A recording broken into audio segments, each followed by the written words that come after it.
Namaskar students, welcome to online classes of St. Anne's Public School. As you know, we are working from home for you and this is chapter number 3, metals and non-metals, and this is video number 3. Last video में हमने electronic configuration discuss किए थे, तो यहाँ पर दो नई definitions आती हैं। वैसे डेफिनेशंस आपने 9th क्लास में पढ़ी होंगी।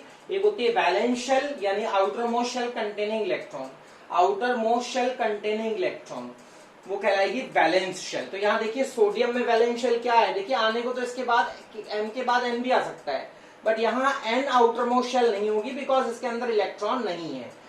समझ रहे ना, जैसे के एल एम 3 शेल्स हैं, इसके बाद एन शेल आती है, बट यहाँ सोडियम के लिए for sodium valence shell N ना होके एम होगी क्योंकि उसके अंदर क्या है, इलेक्ट्रॉन है। सबसे आउटर मोस्ट शेल जिसमें इलेक्ट्रॉन होता है that is called valence shell. तो यहाँ पे देखिए वैलेंस शेल ये है, दिस इज वैलेंस शेल, यहाँ ये वैलेंस शेल है, यहाँ पे ये वैलेंस शेल है, this is the valence shell.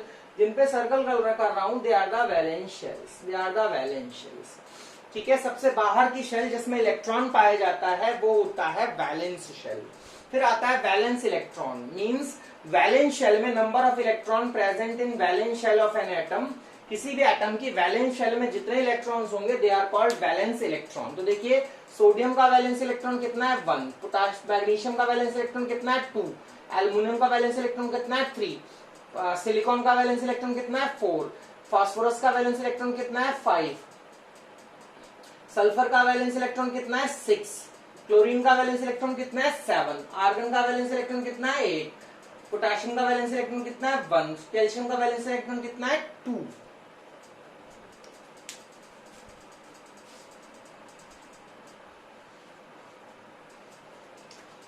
तो यहां देखिए हाइड्रोजन का वैलेंस शेल क्या है के, कितना वैलेंस इलेक्ट्रॉन है 1। हीलियम का वैलेंस शेल क्या है के, कितना वैलेंस इलेक्ट्रॉन है 1। लिथियम का वैलेंस शेल क्या है एल, कितना वैलेंस इलेक्ट्रॉन है 1। बेरिलियम का वैलेंस शेल क्या है एल, कितना वैलेंस इलेक्ट्रॉन है 2। बोरोन का वैलेंस शेल क्या है एल, कितना वैलेंस इलेक्ट्रॉन है 3। कार्बन का वैलेंस शेल क्या है एल, कितना वैलेंस इलेक्ट्रॉन है 4। नाइट्रोजन का वैलेंस शेल क्या है एल, कितना वैलेंस इलेक्ट्रॉन है 5। ऑक्सीजन का वैलेंस शेल क्या है एल, कितना वैलेंस इलेक्ट्रॉन है 6।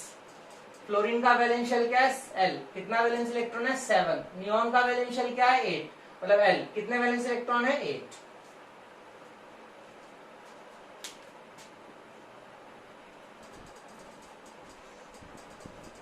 एक और डेफिनेशन है वैलेंसी की, every element want to complete its outer most shell to become stable to gain, और we can say to gain noble gas configuration. Noble gas क्या होती है मैं बताता हूँ आपको। हर एलिमेंट क्या करना चाहता है, अपने आउटर शेल को पूरा करना चाहता है, अपने आउटर शेल को भरना चाहता है। क्यों भरना चाहता है, ताकि वो क्या हो जाए, स्टेबल हो जाए, या वो अपने कॉन्फ़िगरेशन को नोबल गैस कॉन्फ़िगरेशन के इक्वल बनाना चाहता है। ऐसा करने के लिए या तो वो इलेक्ट्रॉन लूज करे, या वो गेन करे, या शेयर करे।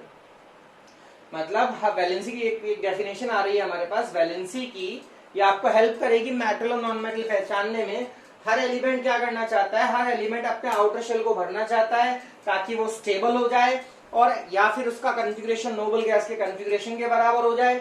और ऐसा करने के उसके पास 3 तरीके हैं, या तो वो इलेक्ट्रॉन लूज करे, या इलेक्ट्रॉन गेन करे, या इलेक्ट्रॉन शेयर करे।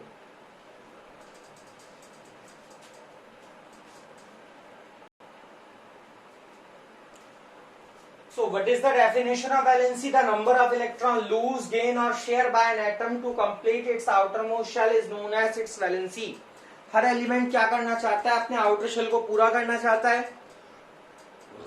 क्यों पूरा करना चाहता है, ताकि वो स्टेबल हो जाए, ताकि वो स्टेबल हो जाए। तो उस ऐसा करने के लिए या तो वो इलेक्ट्रॉन लूज करेगा, या वो इलेक्ट्रॉन गेन करेगा, या वो इलेक्ट्रॉन शेयर करेगा। यानी या तो वो इलेक्ट्रॉन किसी को दे देगा, या किसी से इलेक्ट्रॉन ले लेगा, या इलेक्ट्रॉन को शेयर करेगा।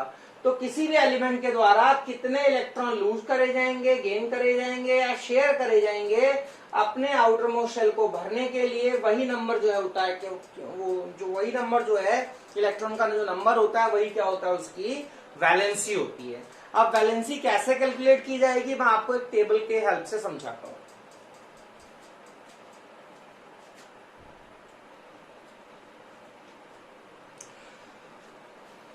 इस टेबल की हेल्प से हम समझेंगे कि वैलेंसी कैसे कैलकुलेट की जाती है, कौन मेटल होता है, कौन नॉन मेटल होता है। तो देखिए अगर किसी का वैलेंस इलेक्ट्रॉन 1 है तो उसकी वैलेंसी 1 होगी। क्यों होगी बताऊंगा आपको मैं। बाकी आप याद रख सकते हैं कि अगर किसी का वैलेंस इलेक्ट्रॉन 1 है तो वैलेंसी 1 होगी, वो 1 इलेक्ट्रॉन लूज करेगा, किसी को देगा और वो मेटल होगा। अगर किसी का वैलेंस इलेक्ट्रॉन 2 है तो वो उसकी वैलेंसी 2 होगी और वो 2 इलेक्ट्रॉन लूज करेगा और वो मेटल होगा। अगर किसी वैलेंसी 3 है तो वो किसी का वैलेंस इलेक्ट्रॉन 3 है तो उसकी वैलेंसी 3 होगी और 3 इलेक्ट्रॉन लूज करेगा, यानी किसी को 3 इलेक्ट्रॉन देगा और वो मेटल होगा।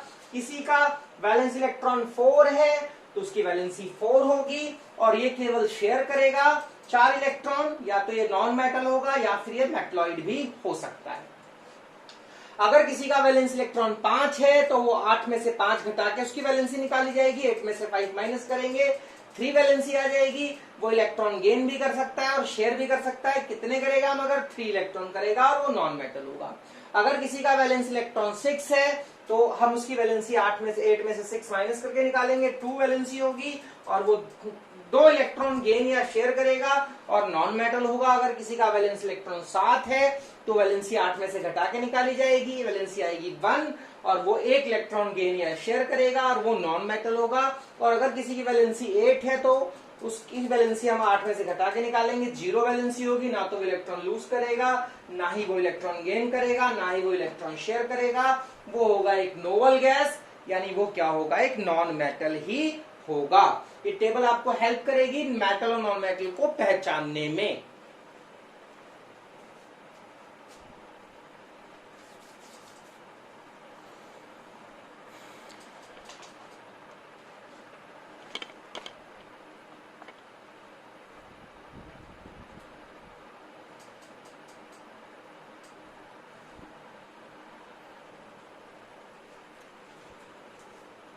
ये मैंने आपके सामने कुछ मेटल्स लिखे हैं, वाई दे आर मेटल्स। हम इनको फाइंड आउट करते हैं कि ये मेटल्स क्यों हैं। तो इसका एटॉमिक नंबर 11 है, कॉन्फ़िगरेशन बनेगा KLm281। तो इसका देखिए वैलेंस इलेक्ट्रॉन क्या आ रहा है, 1 आ रहा है। इसका वैलेंस इलेक्ट्रॉन क्या आ रहा है, 1 आ रहा है। तो इसका वैलेंस इलेक्ट्रॉन अगर 1 है तो इसकी वैलेंसी क्या आएगी, इसकी वैलेंस इलेक्ट्रॉन जो है, इसका वैलेंस इलेक्ट्रॉन है 1, इसकी वैलेंसी क्या आएगी 1। इसका कॉन्फ़िगरेशन बनेगा 282, वैलेंस इलेक्ट्रॉन 2, वैलेंसी 2। इसका वैलेंस इसकी valence electronic configuration 283, valence electron 3 होगा, वैलेंसी 3 होगी। पोटेशियम का कॉन्फ़िगरेशन 2881, वैलेंस इलेक्ट्रॉन 1, वैलेंसी 1। और इसका कॉन्फ़िगरेशन 2882 और वैलेंस इलेक्ट्रॉन 2 और वैलेंसी भी क्या आएगी 2। लिथियम का कॉन्फ़िगरेशन बनेगा 21 और जो है क्या कहते हैं वैलेंस इलेक्ट्रॉन इसका कितना आएगा, वैलेंस इलेक्ट्रॉन 1 आएगा, वैलेंसी 1 आएगी। ये सारे मेटल्स हैं, क्यों, क्योंकि सभी का वैलेंस इलेक्ट्रॉन कितना है 1 2 3। सभी का वैलेंस इलेक्ट्रॉन कितना है 1 2 3। जिन जिन के वैलेंस इलेक्ट्रॉन 1 2 3 होते हैं, जिन जिन के वैलेंस इलेक्ट्रॉन 1 2 3 होते हैं, वो सारे क्या होते हैं, मेटल्स होते हैं। वो सारे क्या होते हैं, मेटल्स होते हैं। वो सारे क्या करते हैं, इलेक्ट्रॉन्स को लूज करते हैं अपने आउटर शेल को पूरा करने के लिए। सबसे पहली पहचान की जिसका वैलेंस इलेक्ट्रॉन 1 2 3 आएगा वो मेटल होंगे। सबसे पहली पहचान मेटल की है कि जिनका वैलेंस इलेक्ट्रॉन 1 2 3 आएगा वो मेटल होंगे। दूसरी पहचान की वो इलेक्ट्रॉन क्या करेंगे, लूज करेंगे और पॉजिटिव आयन बनाएंगे, इसलिए वो मेटल होंगे।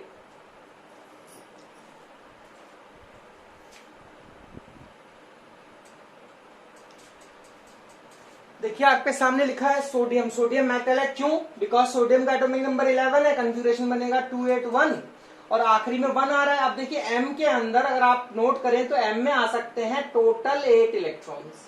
अब कितने हैं 1, तो इसे कितने इलेक्ट्रॉन्स की जरूरत है, 7 इलेक्ट्रॉन्स की अपने शेल को पूरा करने के लिए। तो होता क्या है कि 7 इलेक्ट्रॉन्स ये नहीं ले सकता किसी से। तो और बाकी ये भी है कि जो मेटल्स हैं उनकी नेचुरल टेंडेंसी इलेक्ट्रॉन लूज करना है। मेटल्स की जो नेचुरल टेंडेंसी है, मेटल की जो नेचुरल टेंडेंसी है वो है इलेक्ट्रॉन लूज करना। आप ये समझ लीजिए। तो आप देखिए यहाँ पर 1 इलेक्ट्रॉन है और यहाँ आ सकते हैं टोटल 8 इलेक्ट्रॉन्स और 7 it needs 7 more electron to complete its outer most shell. इसको 7 इलेक्ट्रॉन की और जरूरत है अपने आउटर मोस्ट शेल को पूरा करने के लिए। तो 7 इलेक्ट्रॉन कहीं से लेगा नहीं, ये अपना 1 इलेक्ट्रॉन लूज करके अपने आउटर शेल को पूरा कर लेगा। देखो उसके पास लास्ट में 1 इलेक्ट्रॉन है, ये क्या करेगा, 1 इलेक्ट्रॉन किसी को लूज कर देगा अब लूज करने का मतलब एक इलेक्ट्रॉन किसी को दे देगा, उधार देने वाला फायदे में, उधार का देने वाला फायदे में, और फायदे का निशान क्या होता है, प्लस होता है। आप कुछ ऐसे याद रखिए, और जितने इलेक्ट्रॉन लूज करेगा उतने ही प्लस का चार्ज इसके ऊपर आ जाएगा। तो देखिए इसका कन्फिग्रेशन होगा 281 और इसका होगा 28। जब एक इलेक्ट्रॉन चला जाएगा तो 28 कन्फिग्रेशन बन जाएगा और ये क्या हो जाएगा, स्टेबलाइज हो जाएगा। ये क्या हो जाएगा, स्टेबल हो जाएगा।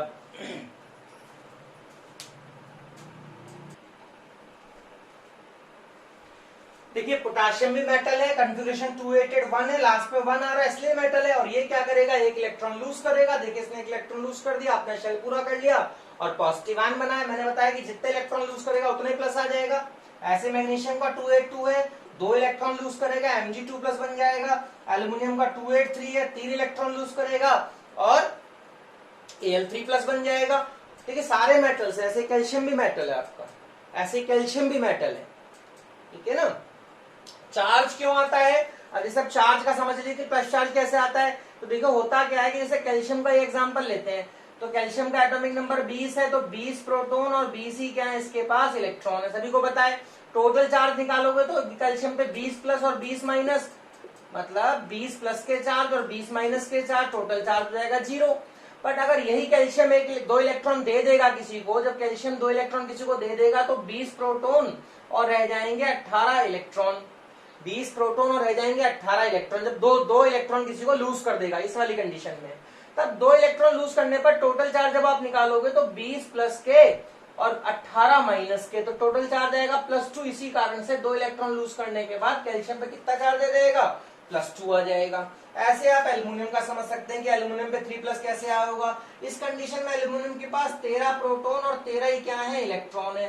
टोटल चार्ज निकालेंगे 13 प्लस और माइनस का 13, तो टोटल चार्ज क्या आएगा, 0। एल्यूमिनियम पे कोई चार्ज नहीं है। बट जब ये 3 इलेक्ट्रॉन लूज कर देंगे, यानी कि इस वाली कंडीशन में इसके पास 13 प्रोटॉन और 10 इलेक्ट्रॉन होंगे। अब टोटल चार्ज निकालो तो टोटल चार्ज क्या आएगा, प्लस का 13 और प्लस का माइनस का 10। टोटल चार्ज कितना आ गया, +3। इसीलिए लूज करने पर पॉजिटिव चार्ज आ जाता है। लूज करने पर इलेक्ट्रॉन कम हो जाते हैं, नेगेटिव चार्ज कम।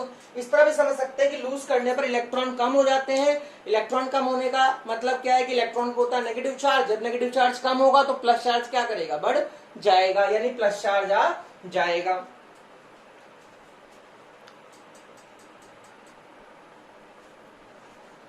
देखिए सारे नॉन मेटल्स हैं, these all are non metals. Why they are non metals, तो मैंने आपको बताया था कि जिसके लास्ट में 6 आएगा, 7 आएगा, 5 आएगा, 5 आएगा, 6 आएगा, 7 आएगा, ये सारे नॉन मेटल्स होंगे। पहली पहचान तो ये है कि जिसके लास्ट में 6, 7, 5 या 4, 5, 6, 7, 8 आता है, वो सारे नॉन मेटल्स होते हैं, सारे नॉन मेटल्स हैं।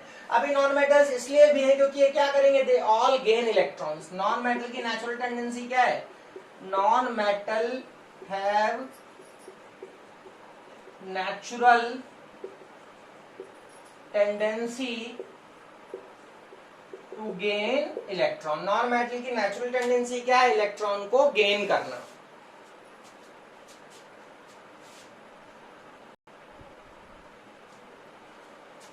अब देखिए ऑक्सीजन है, नॉन मेटल है, क्यों, क्योंकि कॉन्फ़िगरेशन इसका है 2-6। अब एल शेल में 8 इलेक्ट्रॉन्स आ सकते हैं, टोटल एल में आ सकते हैं 8 इलेक्ट्रॉन है। यहाँ पे 6, तो 2 गेन करने हैं, 2 चाहिए इलेक्ट्रॉन, तो 2 इजिली गेन कर लेगा।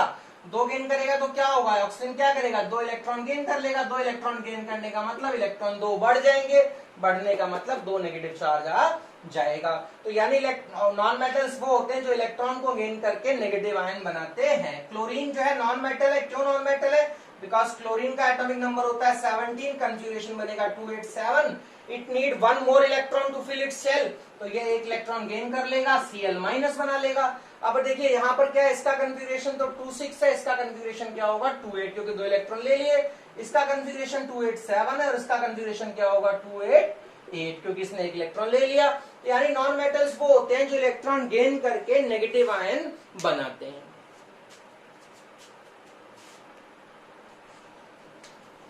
देखिए नाइट्रोजन भी नॉन मेटल है, एटॉमिक नंबर 7 है, कन्फिग्रेशन Kl25 बनेगा। अब देखिए एल में 8 आ सकते हैं, 3 इलेक्ट्रॉन की जरूरत और है, नीड 3 मोर इलेक्ट्रॉन, तो ये 3 इलेक्ट्रॉन गेन कर लेगा, N3- बनाएगा।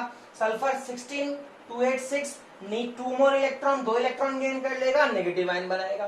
चार्ज कैसे आएगा, चार्ज आप देख लीजिए, सल्फर का एटॉमिक नंबर 16 है तो इसके पास 16 प्रोटॉन है और 16 इलेक्ट्रॉन है। टोटल चार्ज क्या आएगा, प्लस का 6 और प्लस का -16, कितना आएगा, टोटल चार्ज 0 आ गया।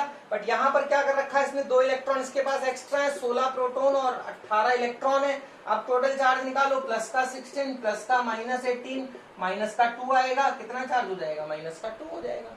ठीक है, यानी कि जब कोई इलेक्ट्रॉन गेन करेगा तो उसके इलेक्ट्रॉन इंक्रीज हो जाएंगे, इस पे नेगेटिव चार्ज आ जाएगा। जितने इलेक्ट्रॉन गेन करेगा उतना ही नेगेटिव चार्ज आ जाएगा। तो मेटल क्या होते हैं, वो एलिमेंट्स होते हैं जो इलेक्ट्रॉन लूज करते हैं, पॉजिटिव आयन बनाते हैं। नॉन मेटल्स क्या होते हैं, वो एलिमेंट्स होते हैं जो इलेक्ट्रॉन गेन करते हैं, नेगेटिव आयन बनाते हैं। या फिर मेटल वो होते हैं जिनका वैलेंस इलेक्ट्रॉन होगा 1 2 3। नॉन मेटल वो होते हैं जिनके वैलेंस इलेक्ट्रॉन होंगे 4 5 6 7 8।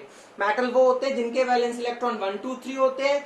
नॉन मेटल वो इलेक्ट्रॉन होते हैं, वो एलिमेंट्स होते हैं जिनके वैलेंस इलेक्ट्रॉन 4 5 6 7 8 होते हैं। ठीक है,